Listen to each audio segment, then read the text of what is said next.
And now, suspense.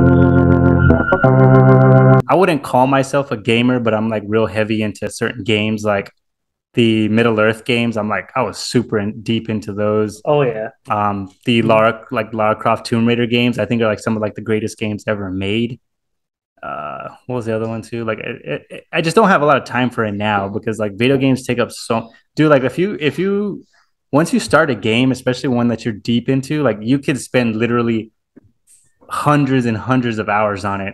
And like it got to the point too, I was like dreaming about my game, and I'd like wake up like, oh damn, like did I fortify my fortress? Like damn, like did I like put all of my specs right or whatever to level up as much as I could? I'll just wake up like at 2 in the morning, like oh shit, and I go turn on the game and go do all that.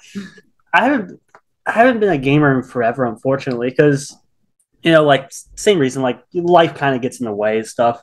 Especially once I moved back in with well, I moved in with my brother a couple years ago. Once I moved in with him, and then I started focusing more on movies and stuff. It's like, in between that and working and everything, it's just you kind of lose track of time to spend 100 hours playing, The Witcher 3 or something. Yeah. I never beat The Witcher 3, but I put in like 100 hours collectively because it's like the last game that I really dived into, but I never beat just because as I started playing it, like 2017 when it was on sale, I kind of like played collectively over the course of a year or two.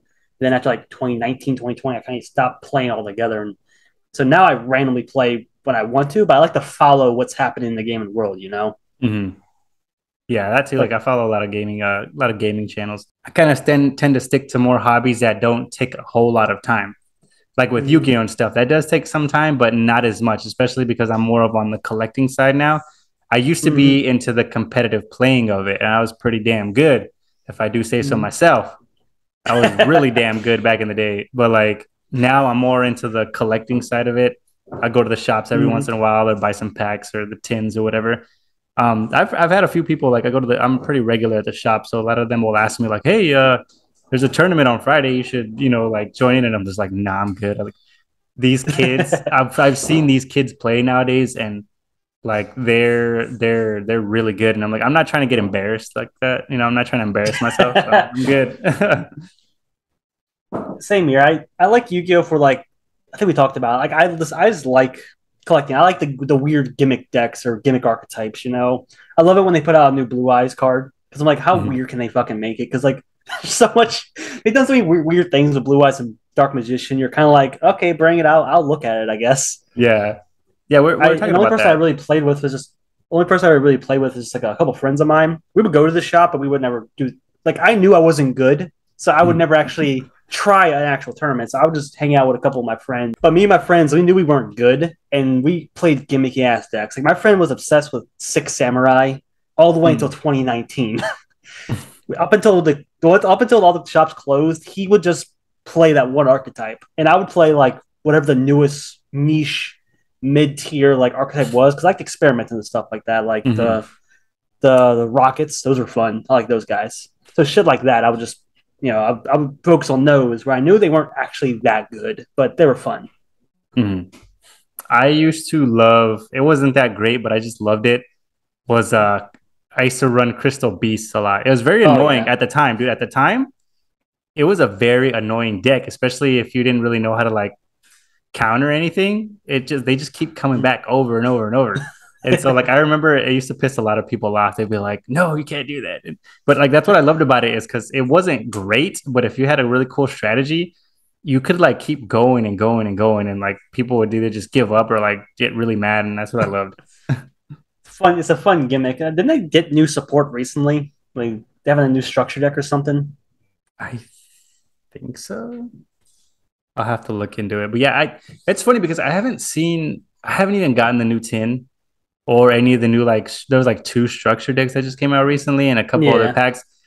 I haven't opened a single one because it's I feel like I'm not the greatest. I've had some pretty good luck with the tins, so that's probably the only one I pick up. But like when it comes to like packs, I'm just not lucky at all. Which is why I like to just go to the same here. shops and I like to just go to the shops and buy what I need. Like I have like a literal list of every single card that I want. So I'll just go to the shops every once in a while and see what they got and then like grab the ones I need.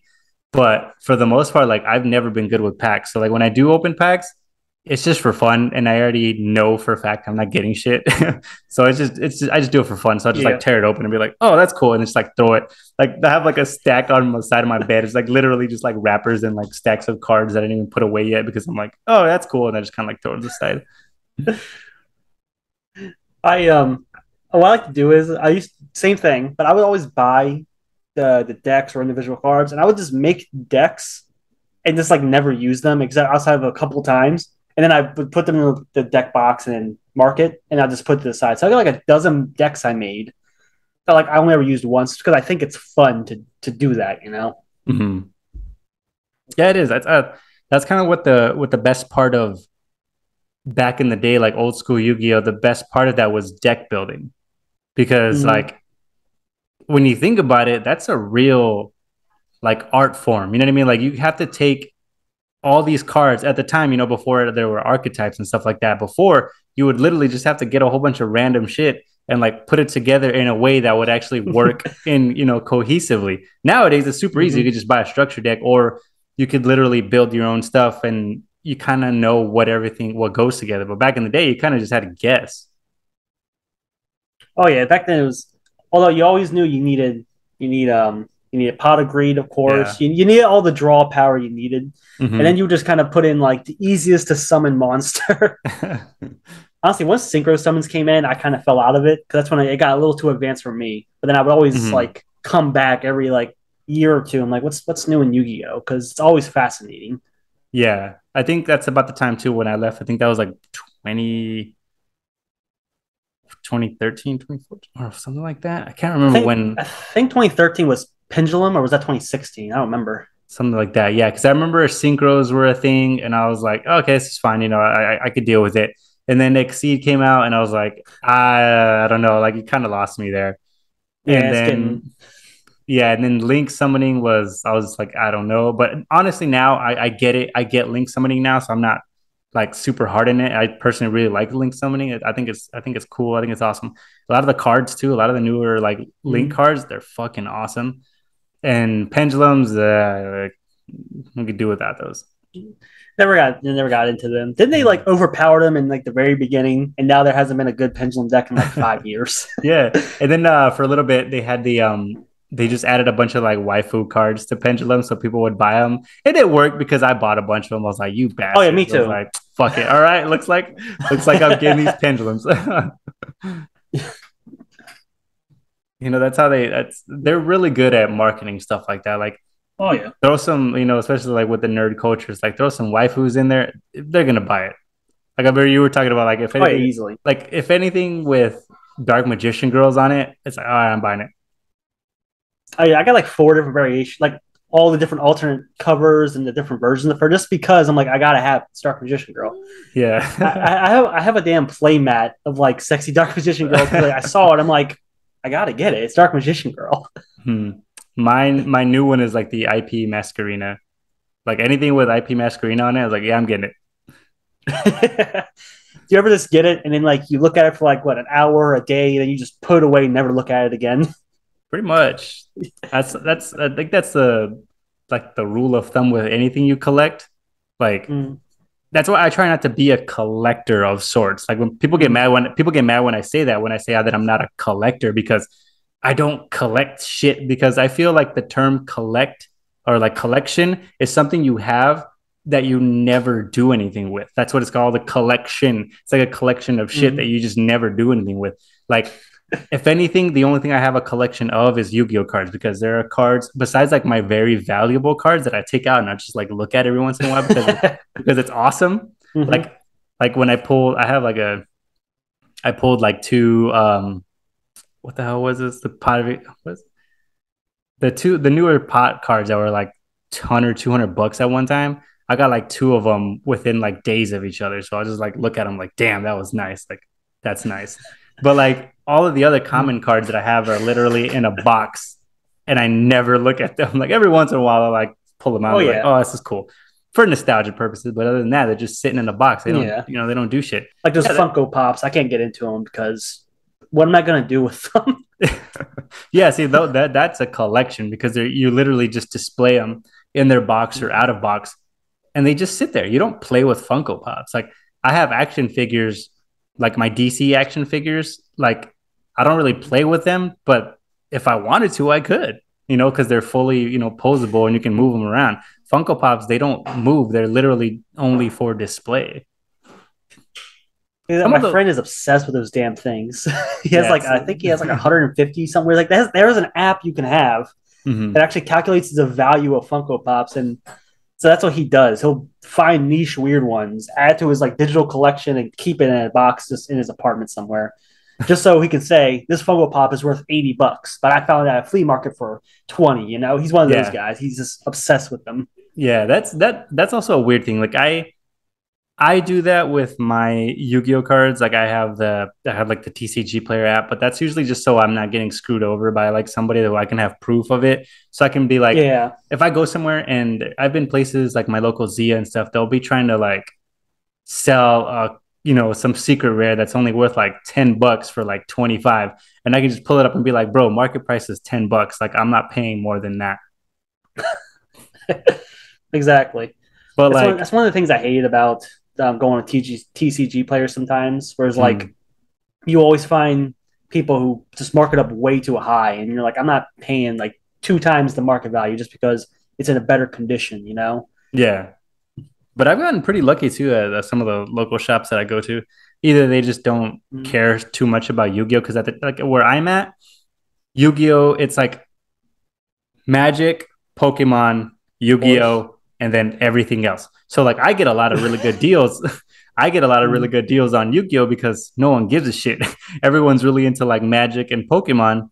So I'm basically getting Yu-Gi-Oh cards like for a steal like all the time. And then eventually that's, it's going to get a bigger boost, and then I'll have to start paying full price for my shit. But until then, take advantage of it. Yeah, Magic's big everywhere. Like there's like 3 shops in my area that's within like 20 minutes of me. And only one of them actually have Yu-Gi-Oh tournaments. All the other ones are like Magic and Pokemon tournaments, where it's like you can do your own Yu-Gi-Oh tournament there, but like certain days there are Magic tournaments with prizes. There's only one shop in my area that actually has Yu-Gi-Oh as like their priority card game. So they do like tournaments like twice a week. So it's kind of cool. Never been because I know I'll get stomped, so I'm not wasting my time. But I've gone in there when it's happening just to look at cards and stuff, and it's pretty cool. Yeah, I've got one new one just opened like near my job. So like there's like 1, 2, there's like 3 in my area, and then there's one, probably like my favorite one is like pretty far. It's like maybe 20-minute drive on the freeway. So like that one's pretty good, but I don't get there too often because it's like way out of my way, and I'm like, I'm not going all the way over there just in case I don't find anything. It's like, bro, like I just drove all this way for nothing. But yeah, exactly. there's one like distance, it's easier. Yeah, there's one like 5 minutes, 8 max from my house, and they usually have a lot of good stuff, so I usually just stick to them. Yeah, it's convenient, Yeah, and then but like when we're talking about the like your friend and like the Funko Pops and like just being, that's also like a funny but like a weird concept of like owning something just so you could say you own it and it's worth a lot. That to me is like such a odd concept that I've caught myself getting into as well. I try not to, but like sometimes I can't help it because I'll find shit at Goodwill, or I'll find something at my local Zia that's like movie wise or whatever that's out of print, and I'll be like, oh, I found this for like $10 and it's worth like $50-$60. Like that's cool. But then I stopped doing that. I try not to do that because then it just makes me look like some like entitled asshole or something, like, oh, look at this, look what I got. Because I hate it when people do that, to be honest with you. Oh yeah, I hate that too. You can tell when people are genuinely excited about it. Like when I fucking geek out over Yu-Gi-Oh cards, I was like, oh shit, like this is a really cool card, and they want $2 for it, and it's worth like $50, which has happened to me. No bullshit. I found cards that's a steal because they don't know what they have. They'll just be like, whatever, Pokemon's big, who cares about Yu-Gi-Oh? So they'll throw like a $25 card into like the quarter bin, and I find it for a quarter, and I'm like, holy shit, this thing's worth $25. Like, all right, I'm taking this, like. But I try not to do that around like that one's is because I'm genuinely excited about it. because it's Yeah. something that I'm gonna keep. It's from my Mhm. own personal thing.